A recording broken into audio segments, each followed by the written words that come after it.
बिस्मिल्लाहिर्रहमानिर्रहीम। दोस्तों, मलिक सिराज अहमद आपकी खिदमत में हाजिर। एंड 185 ज़िमनी इलेक्शन डेरा गाजी खान के इस हल्के को हम मुसलसल कई दिनों से डिस्कस कर रहे हैं। हमने इस हल्के के जो मुख्तलिफ हिस्से थे, डेरा गाजी खान मेट्रोपॉलिटन कॉरपोरेशन, डेरा कोट छोटा म्यूनसिपल कमेटी और फिर इसके देहाती जो यूनियन काउंसिलें थी, उनको हमने डिस्कस किया। आज हम इसकी थोड़ी सी तारीख के ऊपर बात कर लेते हैं कि डेरा गाजी खान का ये हल्का माजी में यहाँ पर कौन कौन यहाँ से इलेक्शन लड़ता रहा है और यहाँ पर मुंतखब होता रहा है। तो दोस्तों, पहली दफा ये हल्का NA 172 2002 के इलेक्शन में बना और उस वक्त पहली दफा डेरा गाजी खान शहर को सरी सरवर और फोर्ट मंडू से मिलाया गया। ये एक अपनी नौयत की पहली तकसीम थी जो हुई और इस हल्के की।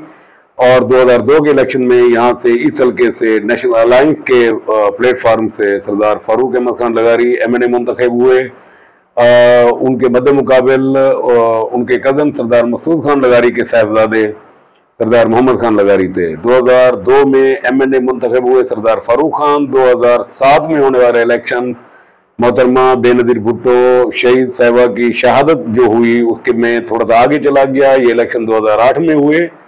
2008 में भी सरदार फारूक खान लगारी ने इस हल्के से पाकिस्तान मुस्लिम लीग काफ के टिकट के ऊपर, उस वक्त नेशनल अलायंस जो थी उनकी पार्टी जो थी वो जम हो गई थी PMLQ के अंदर, तो PMLQ के टिकट से इलेक्शन लड़ा और कामयाब हुए।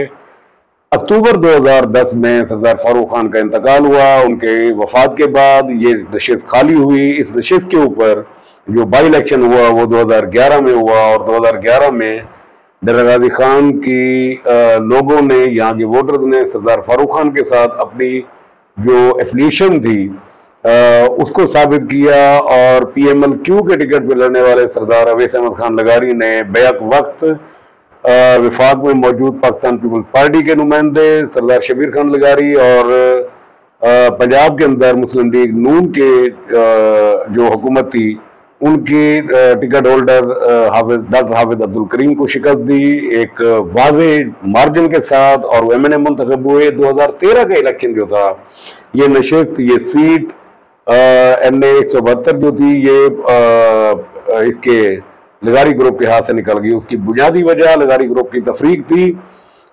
यहाँ पर उस इलेक्शन में पाकिस्तान मुस्लिम लीग नून के टिकट के ऊपर डॉक्टर हाफिज अब्दुल करीम कामयाब हुए। उनके रनर अप जो थे सरदार जमाल खान लगारी थे। सरदार जमाल खान ने कोई 39,000 के करीब वोट लिए थे।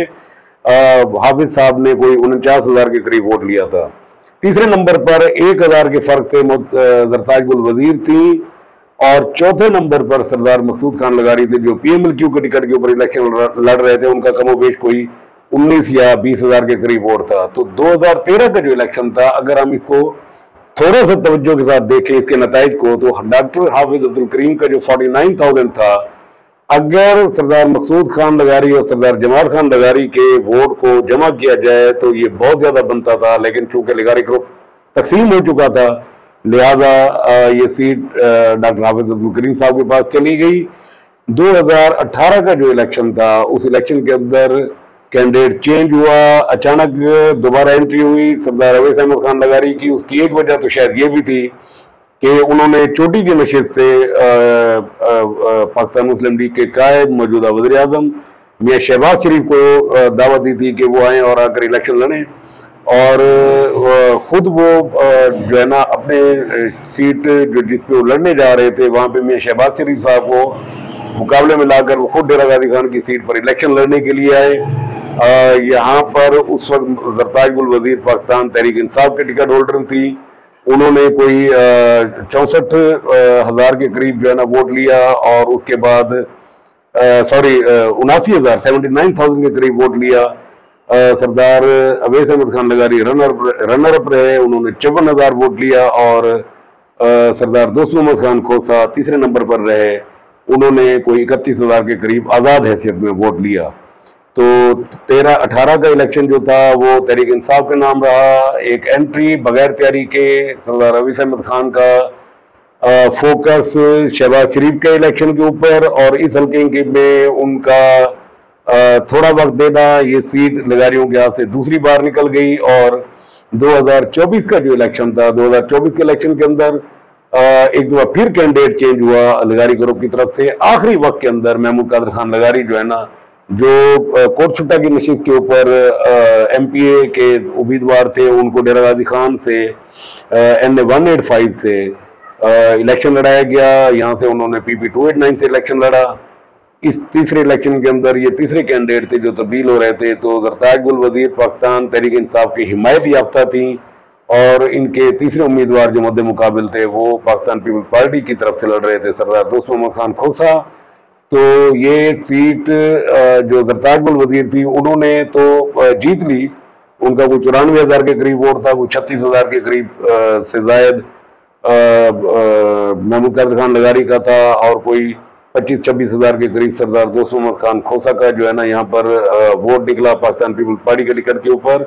सवाल ये है कि 2018 में 31,000 वोट लेने वाले सरदार दोस्त मोहम्मद खान खोसा, जिन्होंने आज़ाद हैसियत में वोट लिया था, पीपल्स पार्टी के टिकट के ऊपर आकर उनका वोट बैंक कम क्यों हुआ, ज्यादा क्यों नहीं हुआ? तो उसकी एक वजह ये भी हो सकती है जो चेक करने वाली है कि 2018 के अंदर जो हल्का था वो कुछ और था, और फिर ये हल्का बंदी हुई, नई डिलिमिटेशन हुई, और जो 185 NA 185 बना दोबारा, तो ये फिर एक दफा फिर नया हल्का बन गया। तो शायद इसके लिए वो एक तो प्रिपेयर नहीं थे, और दूसरी बात ये है कि उनके पास प्रॉपर विंग भी नहीं थी। उन्होंने आखिरी वक्त के अंदर आकर एक शहरी इत्तेहाद बनाया, मुस्लिम लीग नून के जो टिकट होल्डर थे सैयद अब्दुल अलीम शाह, उन्होंने उनको अपनी विंग लिया, और ये फैसला शायद उस वक्त सियासी तौर पर कारआमद साबित नहीं हो सका। एक बात। और लिगारी ग्रुप, अब सवाल यह है कि लिगारी ग्रुप ने 13 के अंदर यहाँ पर सरदार जमाल खान, 18 के अंदर सरदार अवैध खान, 24 के अंदर महमूद कादिर खान लगारी। अब दूसरी बार जो ज़िमनी इलेक्शन होने जा रहा है उसमें फिर महमूद कादिर खान लगारी। तो इसका मतलब यह है कि अब महमूद कादिर खान लगारी ने शायद मुस्तकिल तौर पर इस NA 185 के ऊपर जो है ना इलेक्शन लड़ने का तैयार कर लिया है। और अगर ये है ऐसे है तो ये बहुत खुशाइंद है। मेरी उनसे बात हुई, उन्होंने कहा कि अब मेरा जीना मरना NA 185 और PP 289 के लोगों के साथ है। मैंने अब मुस्तकिल यही सियासत करनी है, यही इलेक्शन लड़ना है, अब ये चेंज नहीं होगा। एक तो ये बड़ी अच्छी बात हो गई कि एक मुस्तकिल लगारी ग्रुप की तरफ से यहाँ पर कैंडिडेट यहाँ पर आ गए। सरदार दोस्त मोहम्मद खान के लिए हमने बात की कि उनको चाहिए ये कि वो कम से कम अपनी दो मुस्तकिल, अगर उन्होंने इस NA के ऊपर इलेक्शन लड़ना है तो अपनी दो मुस्तकिल विंग अपने साथ बनाएं, PP 288 के ऊपर, PP 289 के ऊपर। और तीसरी बात कि पिताफी बिरादरान, हनीफ खान पिताफी MP हैं PP 288 से, उनके भाई ख्वाहिशमंद हैं, अगर उन्होंने भी लड़ना है तो यकीनन उनको भी PP 289 के ऊपर एक अच्छे इत्तेहादी की जरूरत होगी। NA की नशिस्त अब मुस्तकिल लगारी इस फॉर्मेट के अंदर इलेक्शन जरूर लड़ेंगे। रही बात सेनेटर डॉक्टर हाफिज अब्दुल करीम साहब की, तो अगले इलेक्शन में शायद जनरल इलेक्शन हो तो लिगारी और ग्रुप और हाफिज ग्रुप बैठकर इस NA 185, PP 288, PP 289 का मिलकर फैसला करें, और ये एक अच्छा फैसला होगा अगर इन्होंने इत्तेफाक राय से किया। उसमें देखना ही होगा कि पिताफी बिरादरान का मुस्तकबिल क्या बनता है। इस वक्त तक जो हमने तारीख दोहराई है, जो पिछले 7-8 इलेक्शन हमने चेक किए हैं, उसमें ये सीट लगारी ग्रुप का, इसके अंदर जो नंबर ऑफ वोट्स हैं वो बहुत ज्यादा हैं। अगर ये इत्तेफाक राय से इलेक्शन लड़े और इनके मद्दे मुकाबले अगर कोई टक्कर हो सकती है तो फिर वो खोसा हाउस, लेकिन खोसा हाउस का भी इत्तेफाक राय होना बहुत जरूरी है, जिसमें सरदार सैफुद्दीन खान खोसा इस हल्के के अंदर बड़ा मजबूत और बड़ा मौसर किरदार अदा कर सकते हैं। तब जाकर सरदार दोस्त मोहम्मद खान खोसा इसके ऊपर टफ टाइम दे सकते हैं लोगों को। तो आज के प्रोग्राम हमने इस NA 185 का 2002 से लेकर 2025 तक कम बेश 23 साल का जो अरसा था, मुख्तसर वक्त के अंदर इसको हमने डिस्कस किया। उम्मीद करता हूँ कि आपको ये पसंद आएगा। इंशाअल्लाह नेक्स्ट प्रोग्राम में एक नई पॉलिटिकल डेवलपमेंट के साथ आपकी खिदमत में हाजिर होंगे। तब तक के लिए इजाजत, अल्लाह हाफ़िज़।